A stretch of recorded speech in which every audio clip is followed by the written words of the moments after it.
Shankar is going to go into the questions. The main question is, okay, we see what's possible. I want to potentially rank. So what could be the best practices to do this? And I'm going to let Shankar take the wheel here because I am certainly not the expert.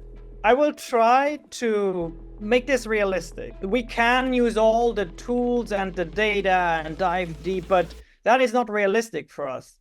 I want to really focus on what matters.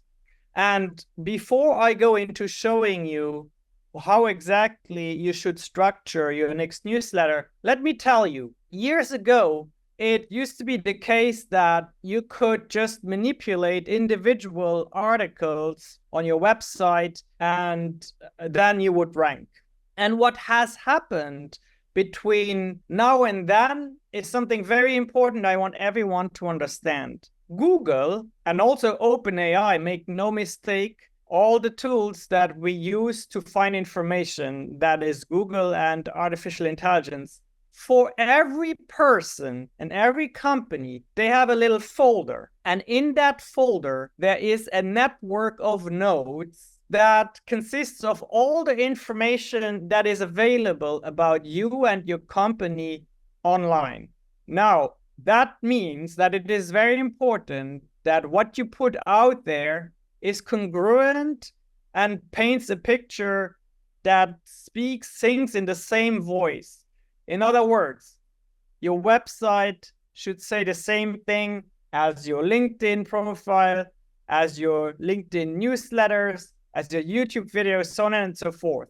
And I'm not saying that you need to have all of that, but what I am saying is you need to understand that what you publish on a very strong, highly regarded network has a higher weight than maybe what you publish on your own website. And that is the reason why what we have also seen within our clients is that people who follow our LinkedIn newsletter strategy and start publishing coherently, all of a sudden something very interesting happens. Yes, they get traffic from their newsletters, but they also report higher traffic on their website, on their company website, even though they have not worked on it. Now, why might that be the case?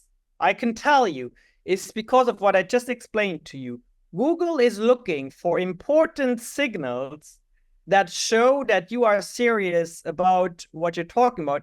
And also that it's not just statements, but also proof, artifacts, lots of little artifacts, videos, LinkedIn newsletters. This is very important to understand. This is not to say that you now have to go crazy and go and open all the accounts. No, I just want you to understand that in the overall picture, focusing on LinkedIn newsletters as a strategy to be found online, and that is what SEO stands for, search engine optimization. LinkedIn is very highly weighted.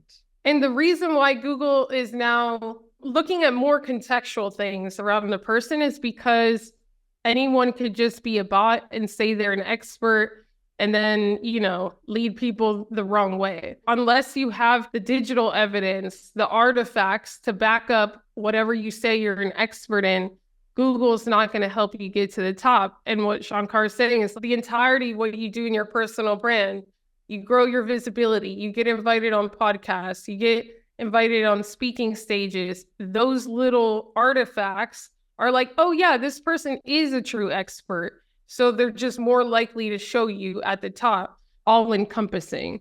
Proceed, Shankar.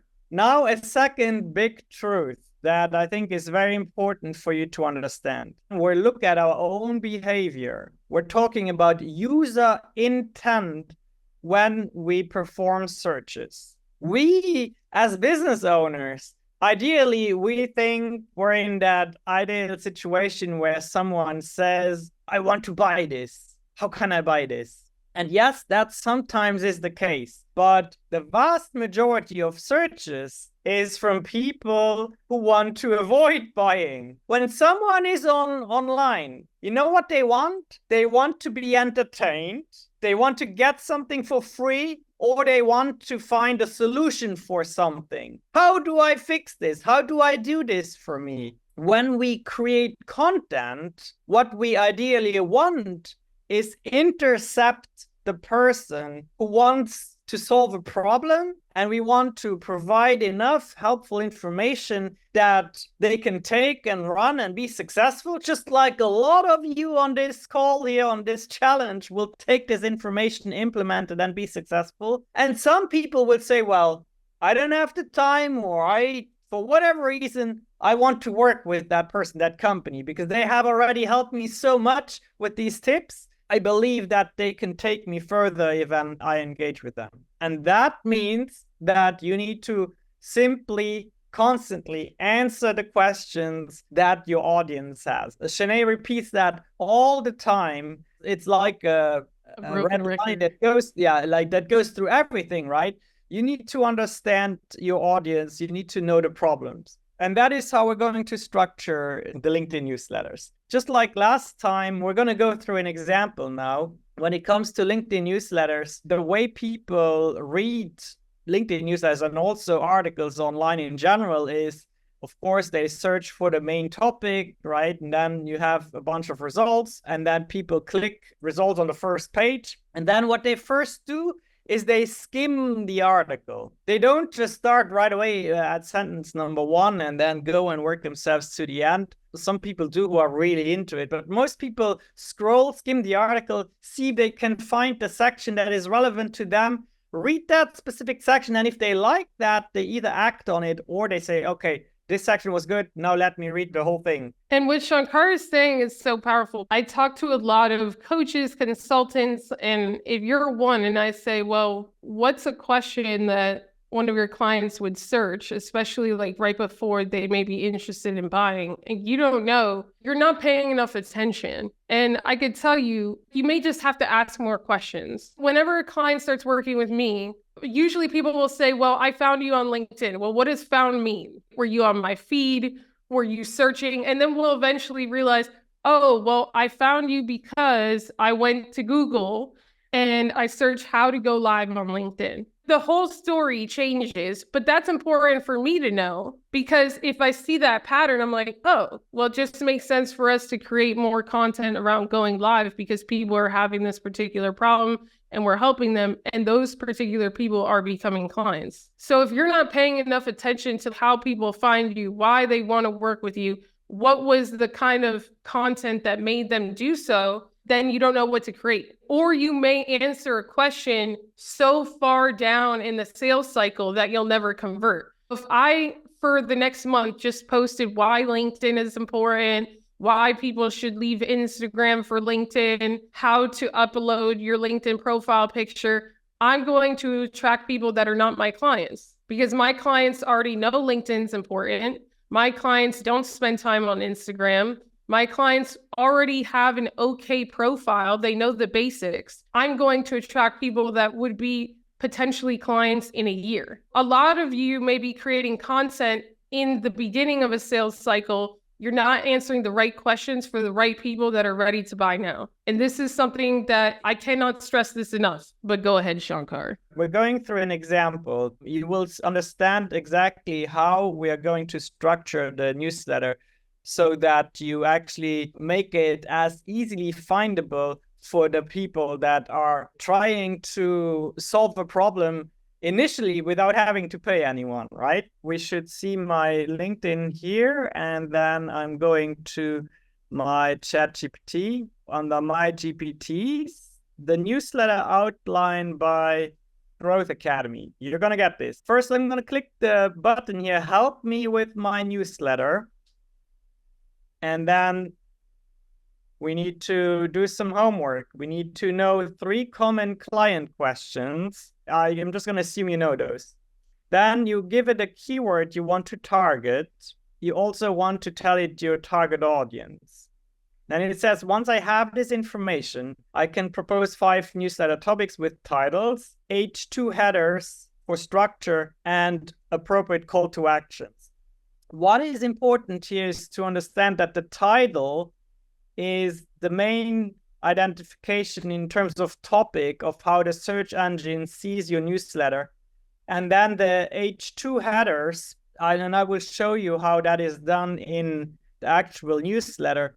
The H2 headers is to be understood like chapters in a book. The title is what is on the book cover, and H2 are the chapters. In line of continuing with the example I did last time about crypto, I have prepared these answers because, you know, I'm a slow typer. So Oh my gosh.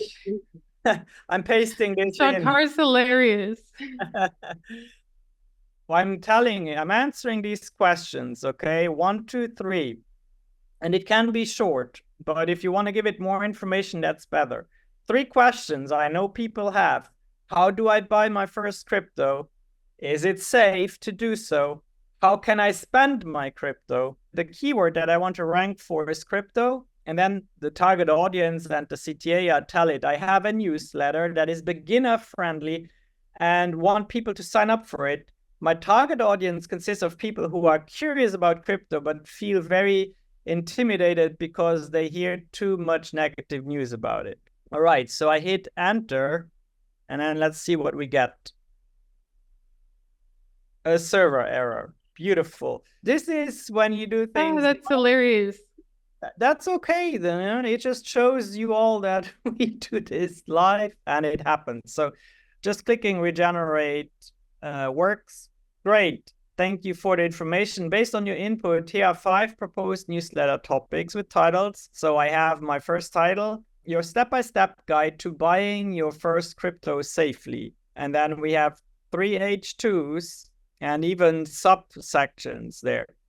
And then we have the call to action, sign up for our newsletter to receive more beginner-friendly crypto tips and updates. Now, see, it is definitely crafted in a way where the person has the impression and actually can do this on their own. Your step-by-step guide to buying your first crypto safely. That is what people are going to be drawn to, right? Initially, the user intent is, I want to learn how to do this on my own. Then we have more options to choose from, and I'm going to skip over this. Now, the way we did this, would you like to download these newsletter outlines as a document file? I'm going to say yes. And then what we will get is a handy document, a Word file that we can download. Okay, how awesome is this, by the way? Put one in the chat. Yeah, put one in the chat if you like how AI can be used to complement our expertise. Not to be the expert, but complement it. That's how you should use AI. By the way, here, if I click this link now, it actually downloads the file to my computer. I'm only sharing my browser. I haven't seen that before. You just taught me something. Oh, awesome. Yeah, I didn't know they did that. Yeah, it's really helpful, especially when it's larger documents and you want to send it to someone or whatnot. But yep, okay, so we're going to go here. Now we're seeing my LinkedIn. Yeah. Okay, I click the home button and I click write article. And then my name is selected, which gives me access to all the personal newsletters that I have. Here in the top left, you need to make sure you see the newsletter that you want to write under. Crypto investing, that is correct. You should only have one, by the way. I have so many options because I manage several, but you should only have one. So that is good. And now what we want to do is we want to go to ChatGPT, and then I'm just selecting this first outline, copying it, and then I start with just pasting it into the body. And now I can just simply copy paste the relevant items into their section. So where it says title, I paste that into the title. The title will serve as also in the code. When you have an article, there's a title tag. So the title will serve as exactly that. So that is good. And the GPT is coded in a way where it observes best practices in terms of length and all of that. You should also know it serves as the subject line of the email that is sent out, okay? But for now, in this training here, we're focusing on SEO. Let me increase this a little bit. what we're doing next is those H2s, I remove that in front of it, and then I go place my cursor behind the line. And then here, see where it says style? I turn that into a heading.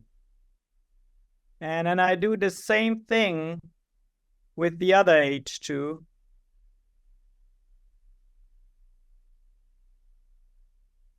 Heading.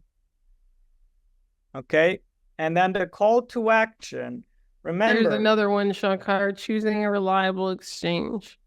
Okay, same thing.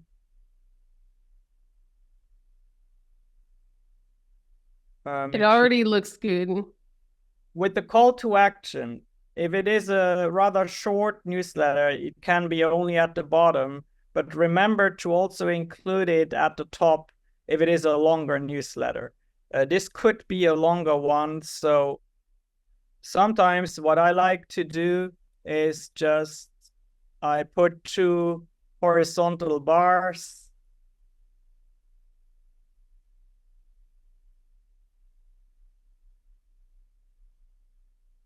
All those zoom things here. There we go. This here needs to be normal. And then I just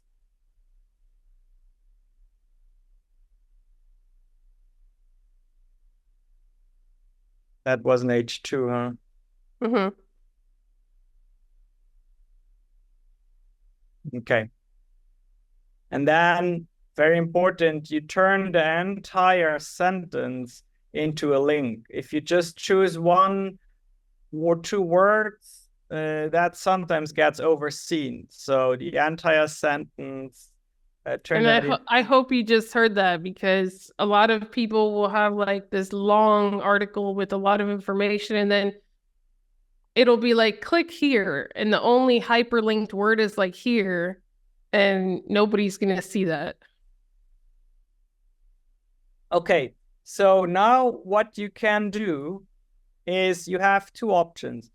You can just answer the question, what is cryptocurrency, in prose?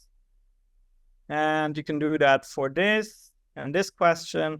Or if it is a longer section, you don't have to do that, but you can turn these into subheadings. And that would be H3s. The H3s are not quite as important as the H2s, but depending on how much you have to say about each sub-question, for the scrolling purposes, the skimming, that helps. Now, it's important for you to understand, Google, the search robot, doesn't see the content the way we see it, okay?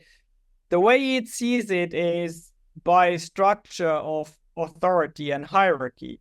So the most important for it is that title. Then it looks at the H2s. It's very important that there is only 1 title. If it has multiple titles, it gets confused. So we only have 1 title, but H2s, we can have as many as we want.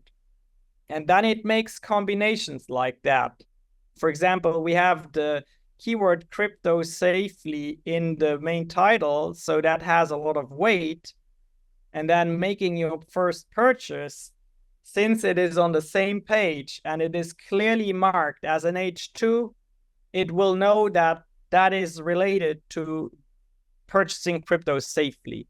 If we wanted to understand what's going on here, we could see that this is encoded as an H2. Here you see. And maybe that is just too much information, but for those of you who know a little bit of HTML, we don't. All right, and that's it. If you do this consistently, once a week or whatever is good for you in your availability and your schedule. Shankar just opened a rabbit. I promise you, you will see results in SEO that will be very satisfying. The main thing here is it needs to be readable. And then let's just say the first question, the biggest difference is in answering the question in a very natural way. So like, what is cryptocurrency? And Shankar could be like, my finance expertise started in this. I heard about crypto, I ignored it for years. A few years ago, I started getting interested and I started asking myself, what is crypto? I started to do this research. This is what I found. And then he's not just answering a question like ChatGPT, he's adding like his story, his experience. And if that story and experience matches with other things that he said on podcasts, other LinkedIn newsletters, YouTube channel, other things that Google has access to with those artifacts, then it just bolsters his authority on the platform.